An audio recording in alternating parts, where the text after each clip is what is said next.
कि आखिर एक व्यक्ति को योगी आदित्यनाथ की सरकार कितना कष्ट देगी। किसी एक मुस्लिम लीडर को लगातार परेशान करते रहो जिससे कि वो हिंदुओं से ये कह सके कि देखो योगी आदित्यनाथ की सरकार है तो हमने आजम साहब को जेल में बंद कर रखा। कम से कम किसी के खिलाफ अत्याचार ना हो, किसी के खिलाफ इस तरह जमानत पे जमानत कराता जाए और उसके मुकदमे ना खत्म हो। जो लोग भी आजम साहब को इतना कष्ट दे रहे हैं इन सब के ऊपर पाप लगेगा। तो अगर वो बसपा में शामिल होते हैं तो सपा को क्या झटका लगेगा? वो चाहे आदमी आजम साहब रहे हो या जो भी जेल में बंद है, वो समाजवादी पार्टी के साथ है, मजबूती के साथ है। आजम खान का और अखिलेश जी का जो रिश्ता पहले हुआ करता था वो अभी कैसा है? जो कल था वो आज है, वो भविष्य में भी रहेगा। दिल्ली के सीएम रेखा गुप्ता का एक टीवी इंटरव्यू बड़ा वायरल हो रहा है। अगर मैं नरेंद्र मोदी होता तो रेखा गुप्ता जी सीएम ना होती दिल्ली की, इतना बयान देने के बाद। सपा के कद्दावर नेता आजम खान को हाई कोर्ट से जमानत मिल चुकी है, लेकिन सियासी गलियारों में चर्चा ये है कि वो सपा का दामन छोड़ बसपा में शामिल होने वाले हैं। इसी चर्चा को लेकर हमारे साथ मौजूद हैं सपा प्रवक्ता मनोज यादव जी। सर, आपका बहुत बहुत स्वागत है हमारे चैनल जनमत न्यूज़ में। बहुत धन्यवाद, आभार। सर, मैं आपसे ये जानना चाहती हूँ कि आजम खान को मतलब वो जो सपा से जो नाराज़गी चल रही है और देखा जा रहा है कि वो जेल से आएंगे तो बस सपा छोड़ देंगे, बसपा में शामिल होंगे, कैसे देख रहे हैं? देखिए, मीडिया गॉसिप है और मीडिया गॉसिप पे कोई पार्टी रोक नहीं लगा सकती। ना तो आजम साहब के घर से कोई ऐसी बात अब तक आई है और ना ही समाजवादी पार्टी की तरफ से। तो सूत्रों के हवाले से एक न्यूज़ बनाने के लिए इस तरह की बातें की जा सकती। बात इसकी नहीं है कि वो कहाँ शामिल होंगे, बात इसकी है कि आखिर एक व्यक्ति को योगी आदित्यनाथ की सरकार कितना कष्ट देगी, कितने मुकदमे लगाएगी। ये बात सबसे बड़ी है। क्या देश में कोई ऐसा राजनेता है जिस पे 100 मुकदमे लग गए हों? और अगर 100वें मुकदमे में जमानत हो रही हो तो उसमें 4 धाराएं और बढ़ा दी जाए। क्यों? इसका मतलब आपका इंटेंशन किसी को भी, मौजूदा जो सरकार है उसका इंटेंशन कहीं भी भ्रष्टाचार को रोकने का, किसी के साथ जुल्म जाती होने का और उस पर न्याय होने की प्रक्रिया बिल्कुल नहीं है। उनकी प्रक्रिया है कि किसी एक मुस्लिम लीडर को लगातार परेशान करते रहो जिससे कि वो हिंदुओं से ये कह सकें, क्योंकि उन्होंने हिंदुओं के लिए कोई काम तो किया नहीं है, ना दलित के लिए, ना पिछड़े के लिए, ना और भी जो वर्ग हैं उनके लिए। तो क्या कहेंगे जाके, देखो योगी आदित्यनाथ की सरकार है तो हमने आजम साहब को जेल में बंद कर रखा है। सिर्फ इतना कहने के लिए उनको लगातार जेल में रखे हुए हैं। मुझे ऐसा लगता है कि ये अधिकारी जो आज उनके खिलाफ धाराएं बढ़ा रहे हैं, जो विवेचना के बाद उसमें और ज़्यादा चीज़ें कर रहे हैं, क्या कब लगभग 8.5 साल बाद, तो निश्चित तौर पर इनकी भी एंट्रियां बिल्कुल स्पष्ट लिखी जाएंगी। जो भी अधिकारी ये कृत्य कर रहे हैं, वो फिर चाहे कोई पांडेचेरी चला जाए वापस, आईपीएस हो, सबके खिलाफ। क्योंकि किसी के खिलाफ कितनी विवेचना कितने साल कर सकते हैं? 6 महीने? वैसे तो 1 महीने विवेचना हो जाती है, 2 महीने, 6 महीने, 1 साल, 2 साल, 5 साल, 8 साल, कितने साल तक विवेचना कंप्लीट नहीं होगी उनके द्वारा किए गए कामों की। जैसा कि आप कह रहे हैं कि ये मीडिया गॉसिप है, तो अभी देखा गया हाल ही में कि एक ये भी कहा जा रहा था कि उनकी पत्नी भी मायावती जी से मुलाकात की है दिल्ली में, तो इसको कैसे आप देख रहे हैं? इसकी कोई फोटो है, कोई पुष्टि है? ये बस हुआ है। मैं कह रहा हुआ नहीं है, गॉसिप है।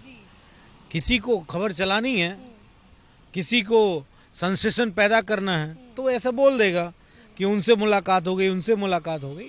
मैं कह रहा हूँ राजनीति में किसी की किसी से मुलाकात होती है तो ये एक बात है, इस पे कोई सवाल जवाब नहीं है। लेकिन कम से कम किसी के खिलाफ अत्याचार ना हो, किसी के खिलाफ इस तरह जमानत पे जमानत कराता जाए और उसके मुकदमे ना खत्म हो। मेरे ख्याल से ये जो लोग भी आजम साहब को इतना कष्ट दे रहे हैं इन सब के ऊपर पाप लगेगा। मुझे मालूम है कि इनके अगेंस्ट में आज की डेट में कोई अदालत दोबारा से ऐसा कोई आदेश नहीं करेगी कि तुम 100 मुकदमे कैसे दर्ज करा दिए और 100 मुकदमे की विवेचना क्यों नहीं पूरी हो रही है। कोई न्यायालय नहीं पूछेगी, ये मुझे मालूम है अच्छे से।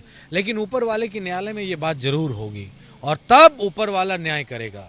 जो लोग जाति कर रहे हैं, जुल्म कर रहे हैं, उनके खिलाफ ऊपर वाला जुल्म जरूर करेगा। इस बात का मैं पक्षधर हूँ। वैसे मैं किसी के ऊपर जुल्म करने का ना मेरी विचारधारा पक्षधर है, ना मैं पक्षधर हूँ। अगर जैसे कि देखा जा रहा है मीडिया गॉसिप्स चल रही है और सब लोग देख रहे हैं कि वो चर्चा है उनको बसपा में जाने की, तो अगर वो बसपा में शामिल होते हैं तो सपा को क्या झटका लगेगा? अगर मगर किंतु परंतु पे समाजवादी पार्टी राजनीति नहीं करती है।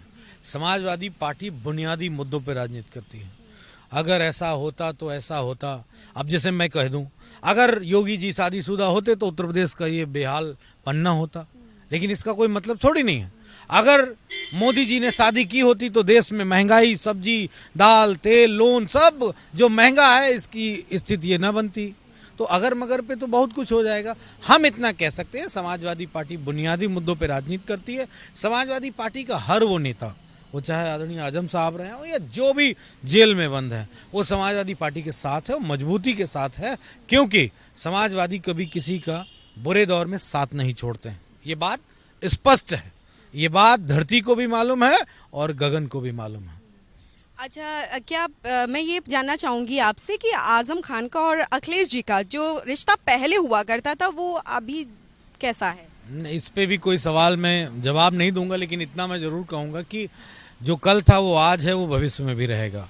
समाजवादी पार्टी अपने वरिष्ठतम नेताओं को नरेंद्र मोदी की तरह मार्गदर्शन मंडल में नहीं डालती। जो जहाँ पे जितना काम करने लायक है उसको काम दिया जाता है, क्योंकि उस नेता ने अपने दम पे वो मुकाम हासिल किया है, काम करके हासिल किया है। तो हमारे नेता आदरणीय अखिलेश यादव जी सारे नेताओं का जो तकलीफ में है, जो साथ में है, सबका सम्मान करते हैं। कहाँ किसको सम्मान देना है, कहाँ किसको एडजस्ट करना है, वो ऐसी कोई बात ही नहीं कि मैं उस पर कोई जवाब दूं कि नहीं रिश्ते बड़े अच्छे हैं, रिश्ते बड़े सुनहरे हैं। ये मीडिया गॉसिप है, लोग अपना चला रहे हैं, तो उस पर मैं बहुत ज़्यादा टिप्पणी नहीं कर सकता। लेकिन हाँ, जो समाजवादी पार्टी का कल्चर है उस पर ज़रूर मैं जवाब दूंगा। अब जैसे अखिलेश यादव जी आए दिन प्रेस कॉन्फ्रेंस कर रहे हैं और एक नया संदेश भी दे रहे हैं, तो 2027 चुनाव को लेकर वो पूरी तरीके से मजबूती के साथ खड़े हुए हैं। और इसको आप कैसे देख रहे हैं कि 2027 में सत्ताधीश किस तरह से आने वाले हैं? मतलब क्या है आपकी रणनीति? देखिए, Yogi Adityanath, BJP, RSS, media ने मिलकर एक बड़ा सा वैक्यूम बनाया और वैक्यूम पे लिखा था रोजगार मिलेगा, वैक्यूम पे लिखा था गैर यादव पिछड़ों को सम्मान मिलेगा, हक मिलेगा, अधिकार मिलेगा, और जो एससी कम्युनिटी है उसको बहुत कुछ मिलेगा। लेकिन जब वो वैक्यूम की हवा निकली भ्रष्टाचार से, तो पता चला उसमें कुछ था ही नहीं। उसमें सिर्फ एक ही चीज़ थी, आरएसएस के लोग, आरएसएस में भी कुछ वर्ग के लोगों को उनका हक से ज़्यादा मिलने का व्यवस्था थी, बाकी कुछ नहीं। तो आदरणीय राष्ट्रीय अध्यक्ष जी इसीलिए बार बार ये बात कह रहे हैं कि जो पीडीए है वही उत्तर प्रदेश है, वही पीडीए जिन लोगों ने बीजेपी को इतनी सत्ता दी, चाहे वो सेंट्रल गवर्नमेंट में तीसरी बार हो, उत्तर प्रदेश में दूसरी बार हो, इन्होंने पीडीए के लोगों को क्या दिया? अगर मैं कहूँ कि यादव को छोड़ के जो और बैकवर्ड था, बड़ी तादाद में वोट गया बीजेपी को, तो बड़ी तादाद में उनको क्या मिला? अगर कहीं पे कोई पोस्टिंग होनी होती है तो आप उठा के देख लो, पोस्टिंग किसकी होगी? उनकी होगी जो आरएसएस के लोग हैं, और आरएसएस में कुछ विशेष वर्ग के लोग।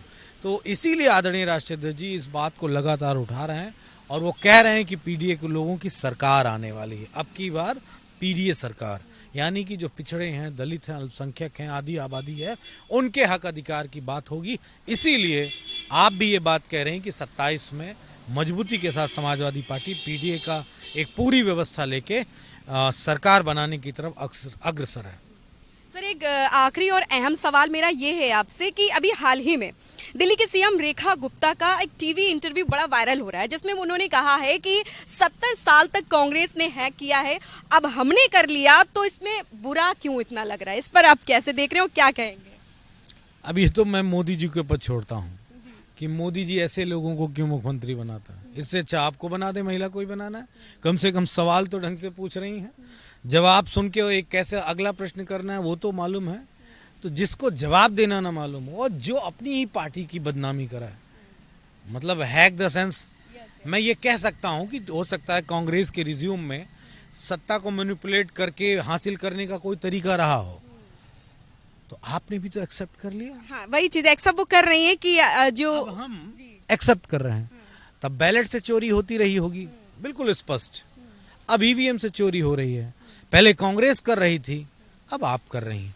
मोदी जी, अमित शाह जी, आरएसएस, बीजेपी के राष्ट्रीय अध्यक्ष क्या कोई दवाई खा के बैठे हैं? जो ऐसी गलत बयानबाजी करने वाले लोगों को मुख्यमंत्री बना के बैठे हैं। मैं तो इतना कहूँगा, अगर मैं नरेंद्र मोदी होता तो रेखा गुप्ता जी सीएम ना होती दिल्ली की, इतना बयान देने के बाद, क्योंकि जितना डैमेज करना था डैमेज कर दिया। अब बीजेपी इसलिए नहीं हटाएगी कि और हटाने पे शायद अधिक डैमेज होगा, क्योंकि सवाल तब ये पूछा जाएगा आखिर हटाया क्यों। तो जवाब ये आएगा कि इन्होंने बीजेपी को एक्सपोज किया कि बीजेपी ईवीएम हैक करती है। लेकिन ये बेशर्मी की बात है, नैतिकता की बात, शुचिता की बात, ईमानदारी की राजनीति बिल्कुल नहीं।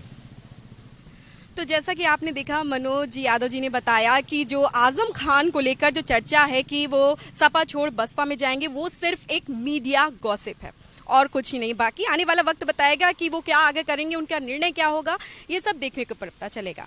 कैमरा पर्सन शैलेंद्र शर्मा के साथ मैं थी ज्योति कनौजिया, जनमत न्यूज़, लखनऊ।